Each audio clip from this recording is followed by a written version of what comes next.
Good morning and welcome to a somewhat cold on my behalf, something Saturday. So today I thought I would show you how to create one of these.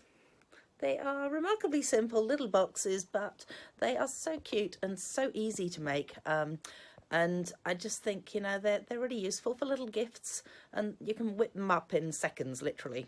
Okay, so let's move over and I'll show you. Alrighty, so this is our box, and as you can see, if I open it up like this, you've just got space in there to shove something. I've got one of my essential oils there, and you can just pop it away like that.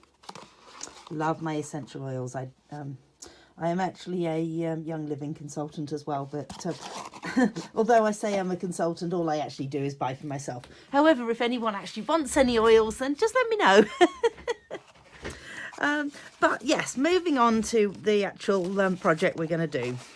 So, as I say, these are just remarkably simple, and if you're just looking for something that, you know, you've bought somebody a little gift and you go, oh, it'd be really nice to make it look special. I love making my gifts look special.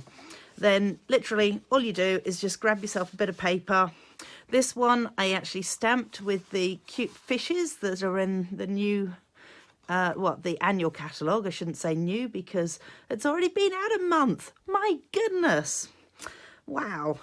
So I figured what I would do is I'd grab some of the papers that are retiring out of, wait for it, this catalogue here. So as you can see, I marked with retiring prices.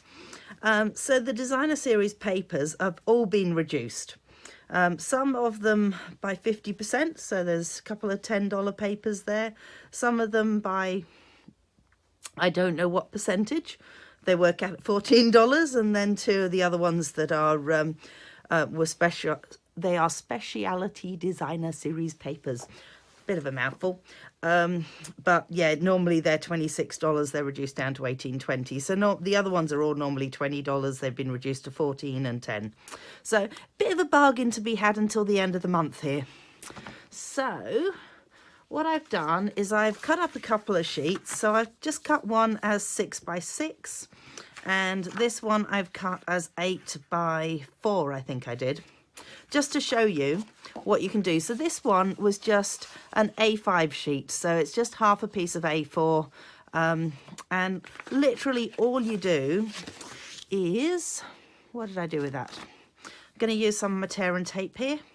You can use tear and tape or whichever glue you fancy. Just make sure that your glue is going to be sticky. In other words, that it's going to keep your paper together rather than falling apart halfway through and revealing your present rather early, which wouldn't be good.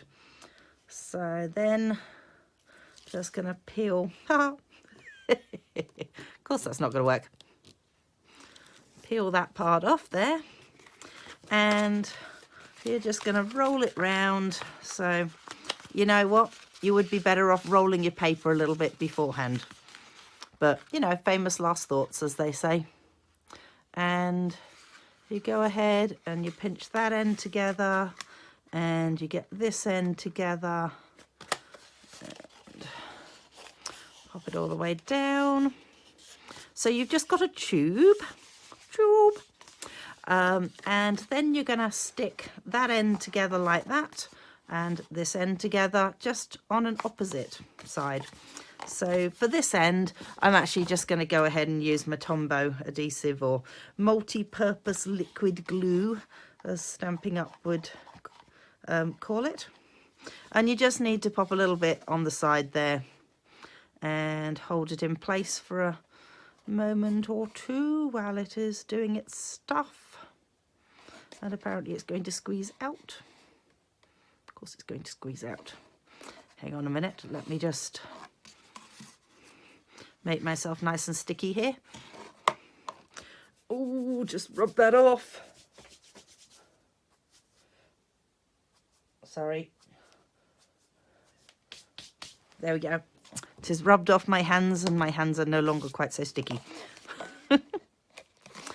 And then yep, you can pop whatever you want in there. If you want to, you can seal it up so that when they get to it, they have to just rip it open. It would be kind of cool thing for Christmas, really, if you have like an alternative to Christmas crackers, or you know how some people play like charades or something like that. You could actually put your charade into there and then the person gets it open and surprise sort of thing.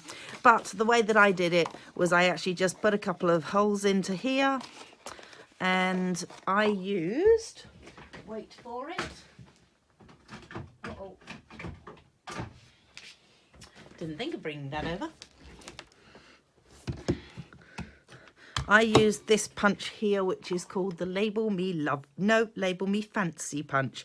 And it has a little dot on one side and a little arm slit. That's the word. So what I did was I actually put a little line on mine so that I could put it, yikes, I don't know how I'm going to show this. With this particular one, I wanted it so that it was going to be that far away, and then I turned it around and did the same thing again. So that was what my line did, which clearly isn't going to work with this one. But this one I could just go with a mid-range and punch it. You don't want to push it so that it comes through there, because otherwise it's there we go. Where am I going with that? Otherwise you're going to take off a bit of this top part with this part of the punch, so you only want to push it as far as there if you're going to use that. And then I would just put something through that to hold it together. So that is what a piece that is 6 by 6 looks like. So it ends up with quite a long thin one. So the other piece I cut was an 8 by 4. So I thought we'd have a look and see what this is like. So maybe this time I'll actually curl the paper first. Ooh, I'm learning. So there we go. Let's find the end of my tear and tape. Yes, obviously I've gone past it once already. Let's pop that down.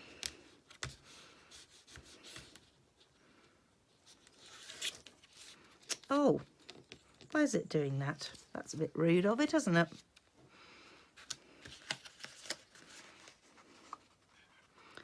And that and that. So I reckon we're going to end up with a short fat one. Oh, now something I didn't say is when you do it, just make sure that this goes to one side, because if you do it in the middle, you're going to end up with that part in the middle, and it's going to try and crease where that part is, where the join is. Use your words, Heather. So this one here, I'm actually going to see whether I can get a bit of tear and tape into the middle there to hold it together.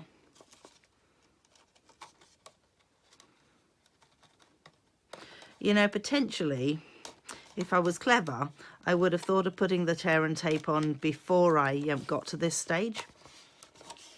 Apparently, I'm not that clever. Still works. There we go. And then that will go that away. And it'll give you, oh, how cute is that little dinky box? So yeah, you can see, you can, so long as you have a triangular piece of paper, you can pretty much do this with any size, and so long as you can loop it round. So there was a couple of bits that I thought, like this, I think is only 3 inches, and I thought I might be stretching it to actually loop that around. It probably could be done, and you could probably still get a few little sweeties in there, but it would also be somewhat fiddly. But there you go. So if you want to nab yourself a bit of a bargain on the designer series paper front, then yep, make sure you get in before the end of the month, because this catalogue is retiring, and as I have said, there's some stuff is up to 50% off. And hopefully you can make your little prezzies look really cute in little boxes like this. Okay, thanks for joining me. Bye.